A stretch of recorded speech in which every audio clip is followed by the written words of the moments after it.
देखो क्वेश्चन में क्या रहा है, यहाँ पे देखो कि एक सिलेंडर है, यूनिफॉर्म सिलेंडर है जिसका लेंथ एल है और रेडियस आर के बराबर है। कह रहा है इसके परपेंडिकुलर बाइसेक्टर के along moment of inertia I के बराबर है। तो find value of L upon R so that I will be minimum. इस एल और आर का रेशियो क्या होना चाहिए ताकि इस एक्सिस के वर्ड मोमेंट ऑफ इनर्शिया मिनिमम हो जाए। ठीक है, ठीक है। तो अब इसको सॉल्व करना है। अब अभी हमें बात ही मुझे समझ नहीं आ रही है कि किसके टर्म है। इसमें कुछ तो दिया नहीं है कि क्या को फिक्स रखा जाए एल अपन आर का रेशियो क्या हो ताकि मोमेंट ऑफ इनर्शिया कम से कम हो। पता है मैंने अपने दिमाग में लगा लिया कि सपोज करो ये मेंस का क्वेश्चन है। अब मेंस में अक्सर ऐसा हो भी जाता है। तो मैंने अभी अभी जो मान रहा हूं मैं अभी यही मानने जा रहा हूं। इसके बाद क्या ये आएगा कि नहीं आएगा मैं नहीं जानता, उसका आंसर ना है। मैं ये सोच रहा हूँ पता है क्या कि मेरे पास कई सिलेंडर होते, सबका मास बराबर होता, फिर उनको अगर मुझे एक सिलेंडर बनाना हो तो मेरे पास मास होता एम के बराबर, वो फिक्स होता। अब मैं सिलेंडर बनाना चाहता हूं तो मैं चाहता हूं कि एल और आर का रेशियो क्या करूं ताकि मोमेंट ऑफ इनर्शिया कम से कम आए। ये अपने मन से सोचा हूं कि मास को फिक्स रखना है। तो चलो सोच के बनाते हैं। मास को फिक्स रखना इसका मतलब मास में डेंसिटी इंटू वॉल्यूम मल्टीप्लाई करें, दैट इज पाई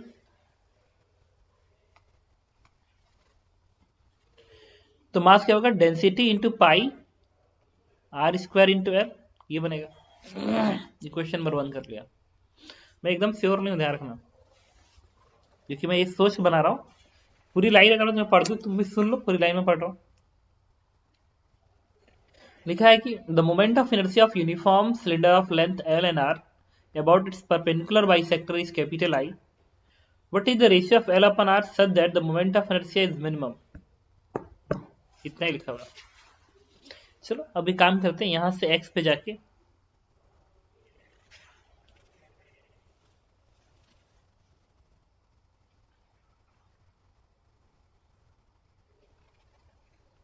अब इसमें प्रॉब्लम देखो क्या, सिलेंडर की मोमेंट ऑफ इनर्शिया निकालना है, वो भी इस एक्सिस के अबाउट निकालना है। तो ये इसका इस एक्सिस के अबाउट से एम एल स्क्वायर बाई 12 नहीं होगा, ये नहीं होगा, ये गलत हो जाएगा। वो रॉड थोड़ी है। अगर एक थिन रॉड होता, थिन रॉड ऐसा थिन रॉड होता तो इसके अबाउट तुम बोलते हैं एम एल स्क्वायर बाई 12।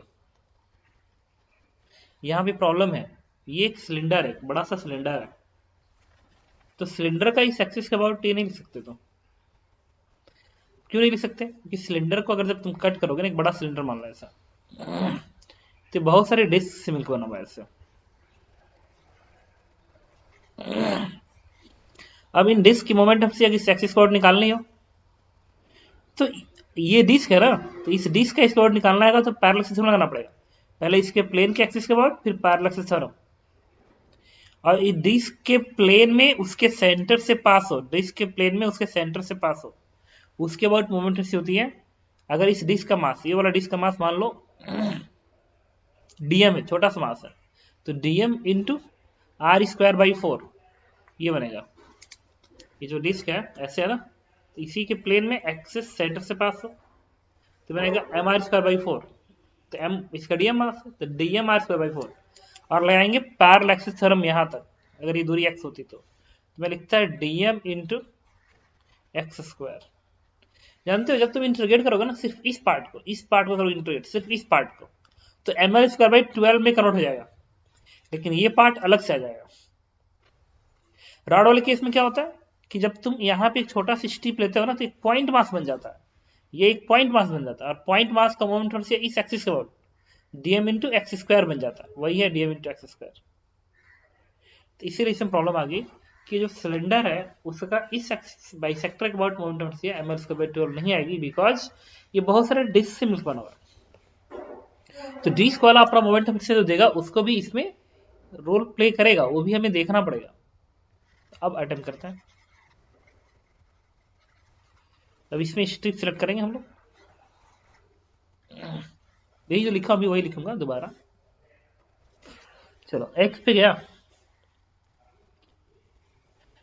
अब तुम्हें भी बताना पड़ेगा लास्ट में, क्योंकि हो सकता है कि ये जो इंटीग्रेशन मैं कर रहा हूँ ये सब मैं सही कर रहा हूँ लेकिन ये जब आना हो ना, ये मुझे पता नहीं सही माना कि नहीं सही माना, तो आंसर के ऑप्शंस बताएंगे। अब इस एक्सिस का अबाउट जब मोमेंट से लिखोगे तुम, आई ये आएगा कितना, ये डिस्क था तो उसके सेंटर का about it is DM R square by 4 plus DM into X square बार एक्सिस हरो। अब डीएम रखेंगे तो डीएम क्या होगा, डेंसिटी मल्टीप्लाई बाई इस डिस्क का वॉल्यूम। तो डेंसिटी रो है और डिस्क है ना, अगर ऐसा डिस्क बने, ऐसा डिस्क हो, ये डिस्क है तो इसका वॉल्यूम क्या आएगा, पाई आर स्क्वायर इंटू ये वाला लेंथ आएगा, अरे सिलेंडर ही तो है डिस्क भी, तो pi R square H, H D X, तो इसे लिखोगे pi capital R square into D x.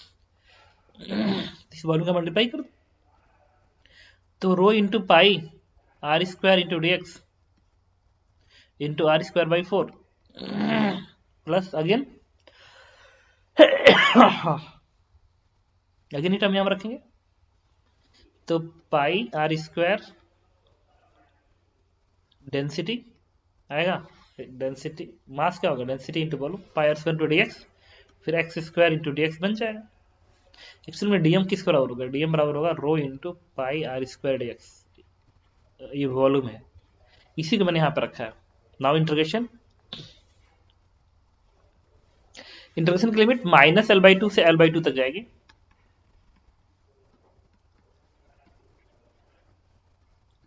ऐसे जाएगा क्योंकि ये अगर ओरिजिन है तो इसका कोऑर्डिनेट माइनस एल बाई 2 होगा और इधर का कोऑर्डिनेट प्लस एल बाई 2 होगा। कर दो इंटीग्रेट, इससे बनेगा आई बराबर रो पाई आर का power 4 upon 4 rho pi R का पावर 4 अपान 4 और L D X intersection X बनेगा L by 2 minus of L by 2, ये प्लस एल आ जाएगा प्लस ये बनेगा X cube by 3, X cube by 3 limit place करोगे 12 में करोड़ हो जाएगा, तो ये बनेगा रो पाई आर स्क्वायर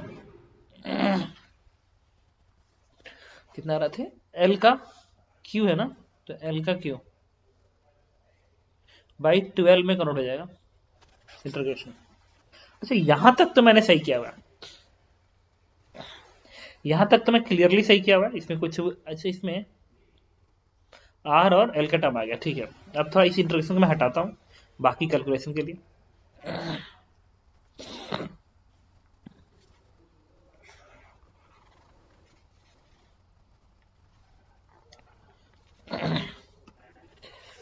कि इसके बाद क्या करें, जबकि आई जो है आर और एल दोनों का फंक्शन है, आई जो है आर और एल दोनों का फंक्शन है, तो मैंने क्या किया ना, यहां से आर स्क्वायर निकाला और आर स्क्वायर की वैल्यू क्या होगी, M upon pi rho L, देखो आर से बनेगा M upon pi rho L, इसको उठा के तुम यहां पर रख दो, तो बनेगा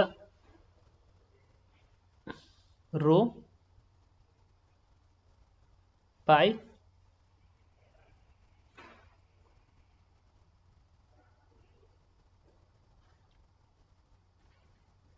रो पाई एल अपान 4 कॉमन, रो पाई एल अपान 4 कॉमन निकाल लो, तो यहां से क्या आएगा कॉमन, क्या आर का पावर 4 आएगा ना, तो यहां पर आर का 4 करो तो बनेगा क्या, एम का पावर स्क्वायर बनेगा pi square rho square L square बनेगा प्लस फिर ये आएगा rho pi L cube upon 12 bracket बंद R square, it is M upon pi rho into L, ये बनेगा। अब तुम देखना यहां से एक एल कट के इस एल को बचा देगा ऐसे,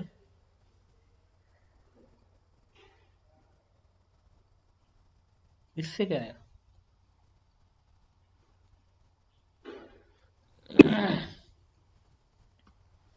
चलो आई को मिनिमम करना है तो वो भी आई एक्स के टर्म।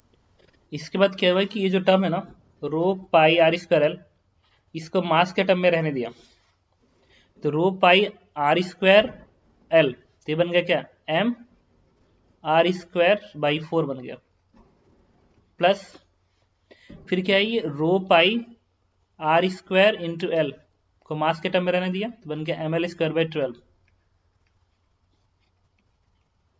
अब कहा कि ये मास के टर्म में क्या है, कांस्टेंट है।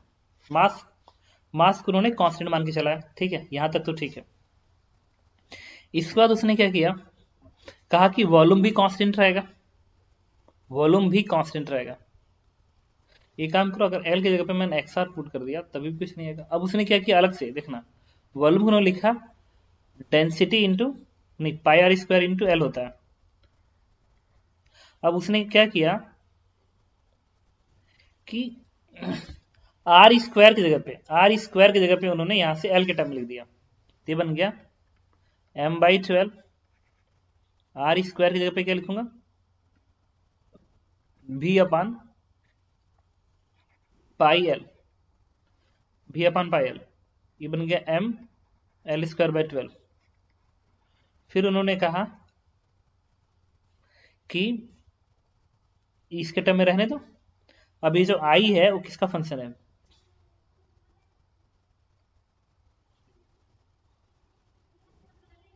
आई जो है वो एल का फंक्शन है, आई जो है एल का फंक्शन है, वॉल्यूम तो कांस्टेंट होगा, मास भी कांस्टेंट है, तो D I by D L zero कर दो, करो डिफ्रेंशिएट इसको, तो बनेगा m बाई 4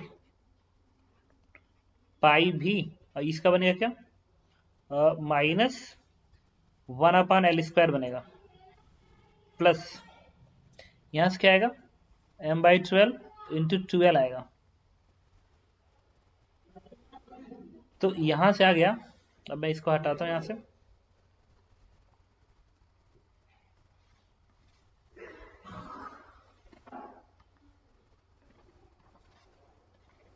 जीरो किया तो यहां से मास का टर्म तो इस जीरो की वजह से हट जाएगा,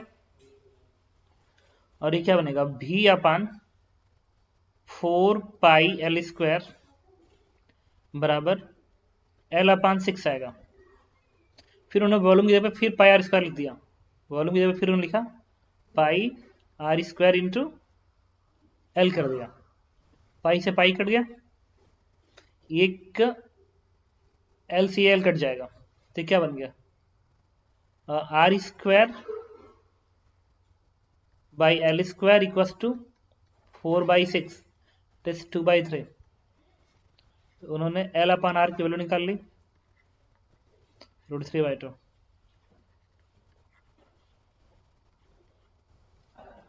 लेकिन इस पूरे